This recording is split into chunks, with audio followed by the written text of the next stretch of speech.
അസ്സലാമലൈക്കും. അപ്പം നമ്മൾ നേരത്തെ കാലത്തെ പണിയൊക്കെ തുടങ്ങി. അപ്പോൾ നമ്മളിന്ന് നല്ലൊരു നെയ്ച്ചോറ് ഉണ്ടാക്കാൻ പോവാണ് കേട്ടോ. അപ്പോൾ പച്ചരി കൊണ്ടാണ് നെയ്ച്ചോറ് ഉണ്ടാക്കണേ. എന്തായാലും ഇപ്പം നെയ്ച്ചോറായാൽ മതിയല്ലോ. അപ്പോൾ അതുകൊണ്ട് പച്ചരിയായിട്ട് ഉണ്ടാക്കാൻ വിചാരിച്ചു. അപ്പോൾ കുക്കറൊക്കെ വെച്ച് കുറച്ച് സൺഫ്ലവർ പിന്നെ വെളിച്ചെണ്ണയാണ് ഒഴിച്ചത്. പിന്നെ കുറച്ച് സവാളയൊക്കെ ഇട്ട് കൊടുത്തിട്ട് നല്ലോണം ഒന്ന് വഴറ്റി എടുക്കുന്നുണ്ട്, ഒന്ന് മൂപ്പിച്ചെടുക്കുന്നുണ്ട്.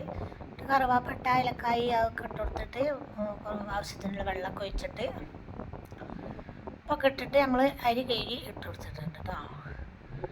അത് അടച്ച് വെച്ച് ഒരു വിസിലൊക്കെ വന്നിട്ട് നമ്മൾ നെയ്ച്ചോറ് നല്ല സൂപ്പറായിട്ടുണ്ട്. അപ്പോൾ ചിക്കൻ കറിയൊക്കെ എന്തെങ്കിലുമൊക്കെ ഉണ്ടായാൽ നല്ല രസമാണ് കഴിക്കാൻ കേട്ടോ. അപ്പോൾ ചിക്കൻ കറി ഉണ്ടാക്കുകയാണെങ്കിൽ അപ്പോൾ എളുപ്പത്തിലുള്ള ചിക്കൻ കറി തന്നെയാണ്. സവാള, ഉള്ളി, ഇഞ്ചി പേസ്റ്റ് ഒക്കെ ഇട്ട് കൊടുത്തിട്ട് പൊടികളൊക്കെ ഇട്ട് കൊടുത്തിട്ടുണ്ട്. അങ്ങനെ കുറച്ച് വെള്ളം ഒഴിച്ചിട്ട് കുറച്ച് വെളിച്ചെണ്ണയൊക്കെ ഒഴിച്ച് കറിവേപ്പിലയൊക്കെ ഇട്ടിട്ടുണ്ട് കേട്ടോ. അങ്ങനെ അതും അവിടെ അടച്ച് വെച്ചൊരു 2 വിസിൽ.